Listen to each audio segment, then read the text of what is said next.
All right, so I'm here with Paul Cecil. Paul, tell me about yourself. Where are you from? What do you do? All that good stuff. My name is Paul Cecil. I'm the head of strategy, VP of strategy for Realpha Tech Corp. We're listed on the NASDAQ under the ticker AIRE.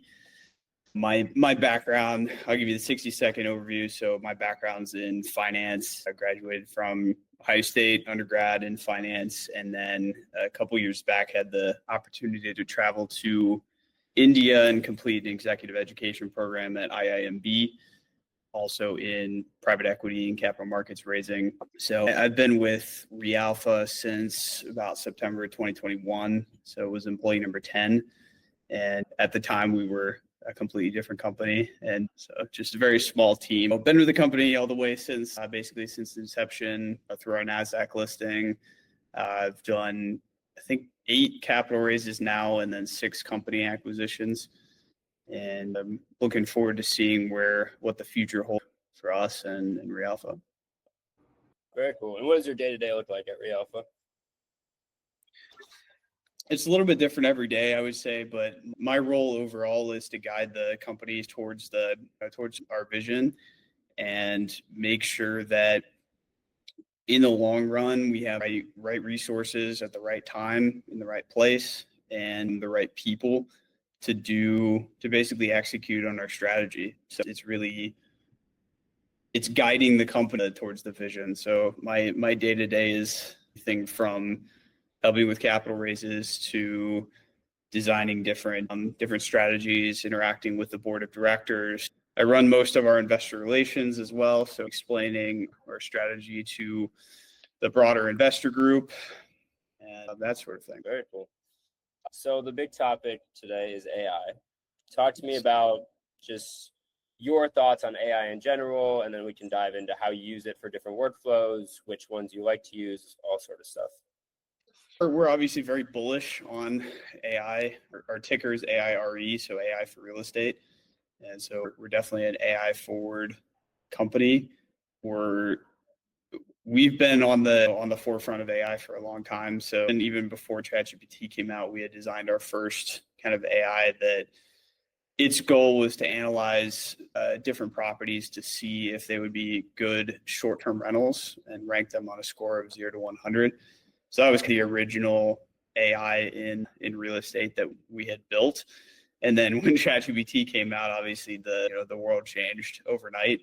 And our CEO came in and said, forget everything. The world has changed. You need to unlearn everything and relearn with AI. All right. So from that moment on is when I've redesigned all of my workflows at this point, kind of with AI in mind and the capabilities of that, because I think that the people and the companies that don't embrace this are going to fall behind very quickly. And are you seeing with companies you work with or with investors you work with, how much adoption do you see across your space and meetings that you're having?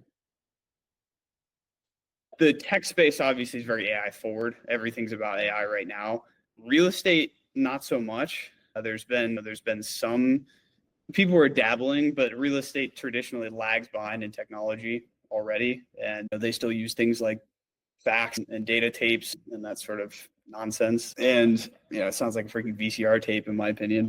Yes, traditionally real estate has lagged behind in AI adoption, technology adoption in general. And so I think we're ahead of the curve on that, and at the very least on par with our technology peers and everything, and the speed at which we're moving.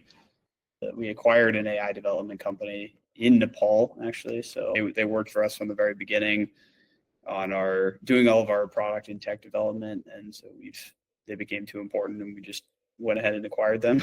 So we're very dedicated to that. To keep it to the industry in general, I think real estate is slow, tech is fast. We're bridging those gaps.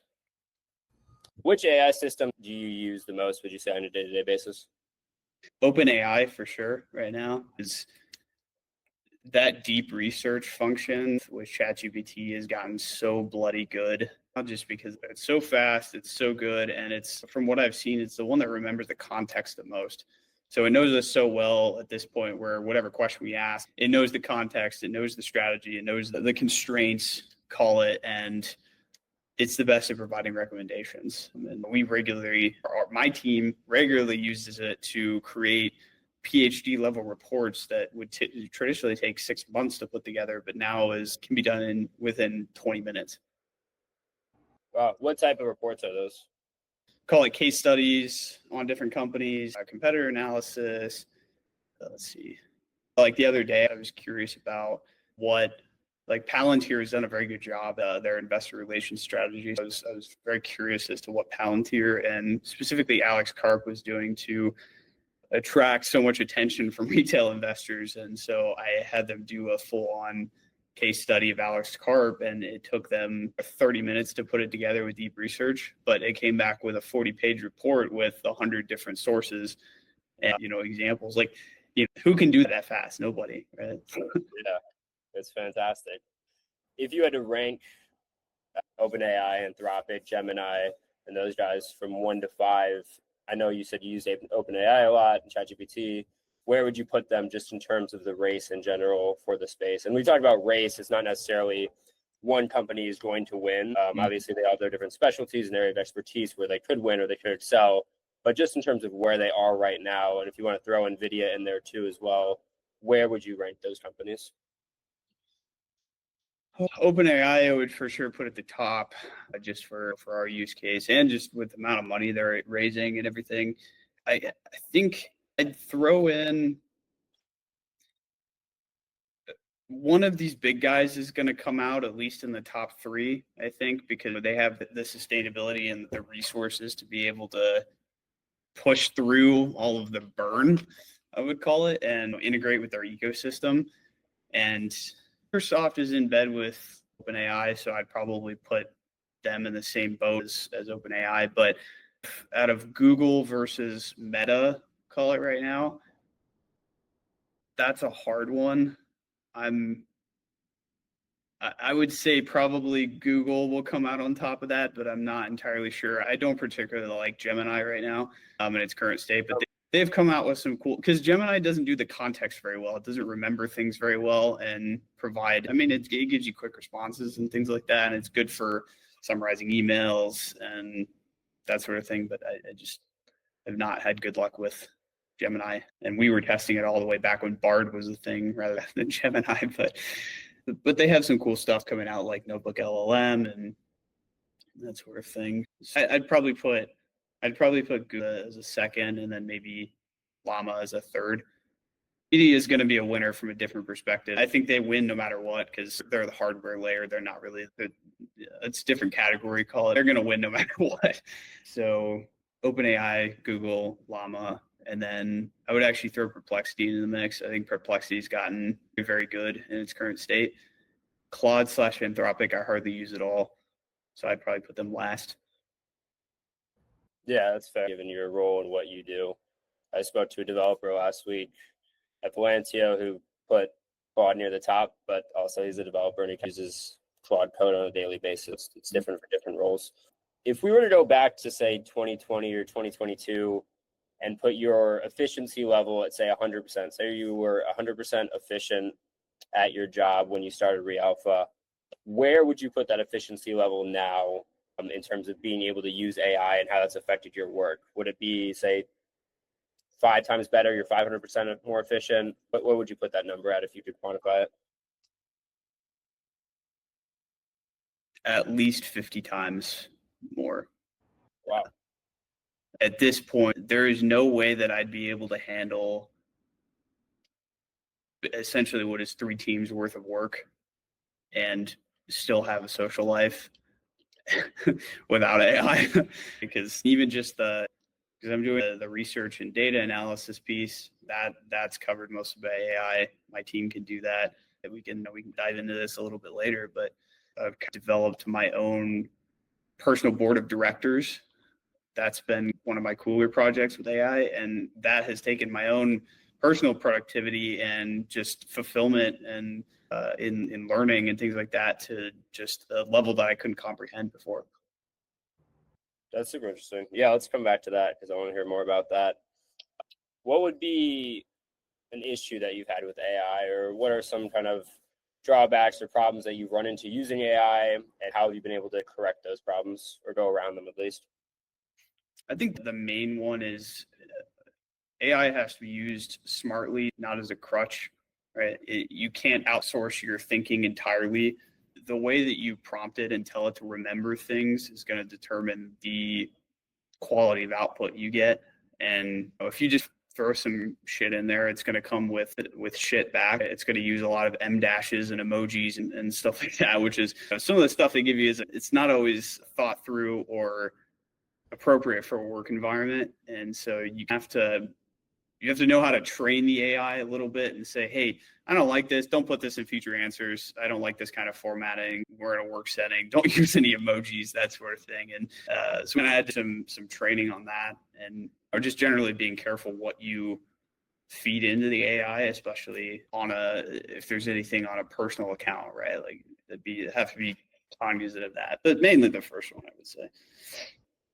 Interesting. Yeah, what the kids are calling the ChatGPT dash, the old M dash, for sure. If you were talking to a senior in high school looking to get into finance, going to school, and then someone who just graduated college who doesn't have a job yet, and telling them just giving them advice on kind of the scope of the economy, work, just what they should be doing and how they should be using AI to get where they want to go, what would you tell them?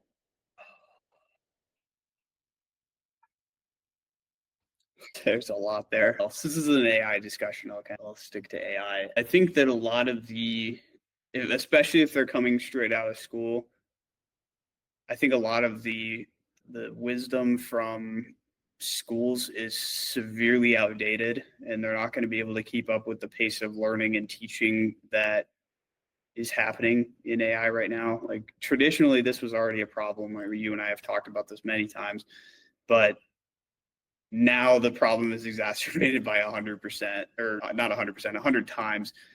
And because what AI has essentially done, especially for entry-level jobs, it is leveled the playing field for entry-level information. So everybody has access to the same entry-level information. And so onboarding processes are done faster. You're going to be expected to learn at a higher rate, but even getting your foot in the door, you have to have some unique thing about you, right? About your personality, or about the way you use AI, or some unique process that you have, or some unique story that you have. Because if you're just relying on a degree at this point, you're pretty screwed, I think. But that has opened up a lot of opportunities for experimentation on things, because that information on literally anything is readily accessible. So show that you have interesting things about you and attempt some projects on your own, because things can be put together 100 times faster than before. If you're trying to get into development, develop something, right, with AI and show us how fast you can do it. Or if you're trying to get into finance, right, design an algorithm with ChatGPT and try it out throw some $100 into it or something and see what it does. I think pretty soon here in finance in particular, Excel may not be the dominant anymore. Be maybe some other AI tool that comes along, although I haven't seen anything that's really impressed me as of yet, except maybe, was it Polygon? No, I have to get back to you on that one, but there was one that you have to reset your thinking. School effectively think of school as it hasn't taught you anything at this point, but it gets your foot in the door, or it doesn't get your foot in the door, but it's a baseline of knowledge, right? You're out on your own, you've lived a bit. Now you have to come up with some way to get your foot in the door with companies. That makes sense. And I was actually going to ask you about that. I've seen kind of folks on Twitter talking about, I just set my trading preferences using ChatGPT or Grok or this, and a lot of it is fluff. But there could be some truth to it. What are your thoughts just in general about AI trading? It's already been happening for a long time. It's called quant finance, right? And that's what all the hedge funds do for the most part. That's why they're hiring math majors instead of just finance guys before, right? Like trading on the stock market in particular has very much become algorithmic driven. And trying to compete against it as a human is near impossible at this point, unless you have inside information, which you can't trade on. So that makes it tough. But finance has evolved spectacularly anyway, and even without AI. So there's all kinds of other job opportunity for that. But I think that a hedge fund with a sophisticated algorithm is probably light years ahead of ChatGPT and Grok at this point, because they'll use some like 700 different data points to do algorithms, and they have the deep mathematics and financial knowledge that is necessary to put together something like that. So I think for the time being, probably your kind of hedge funds still have advantages over the traders, but you might be able to beat the market for a while just trading on ChatGPT. Interesting. I got two more questions for you. First, let's bring it back to your personal projects that you mentioned. What type of personal projects are you doing with AI? Talk to me about the board of directors thing, all that stuff. Yeah, that's been my personal favorite. Is what I did was I started a project in ChatGPT for I'm sure most people know this, but you can have a project folder, and then based on the kind of threads you put in there, they feed off of each other, and you can give that project specific instructions about how it responds in any of the threads there. What I did was I put a project together called the Personal Board of Directors. And for anything that I feel like I need guidance on, I've created a different coach for. And so this can be as general as, hey, help me with relationships, or it could be as specific as I have one for, what was it? Bonsai trees. Like I made one that talks to me like, like a monk, and it gives wisdom about, while I'm working on a bonsai tree. It's like, so it can be very specific or very general. And what I've done now is I've trained each one to talk to me like certain people that I would like to have as a mentor, or in a certain tone, or to either provide action items based on what I'm saying, or so I've got it very trained at this point. I have one for, call it strategy. I have one for just general questions about being a man. I have one about bonsai, like I said. I've got one for as a sales or pitch coach, speaking. I've got one for what else, like religion. And there's a few other ones that I've put in that I may not interact with as much, but every once in a while I'll go back. And so my favorite one, I fed it.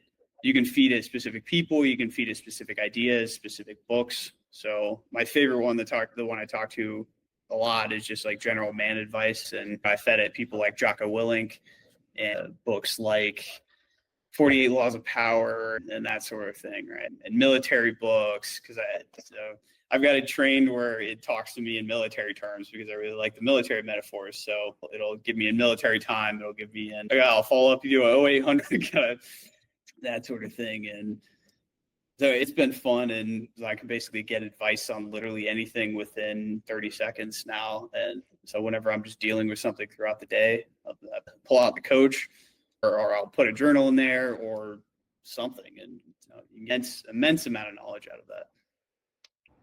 That's fascinating. That's really cool stuff. I have one more question, and that's about the future of AI. What do you see 5 years, 10 years down the line? You can talk in general, or just if you have specific use cases that you're thinking of. Where do you see this going in the short term and medium term future?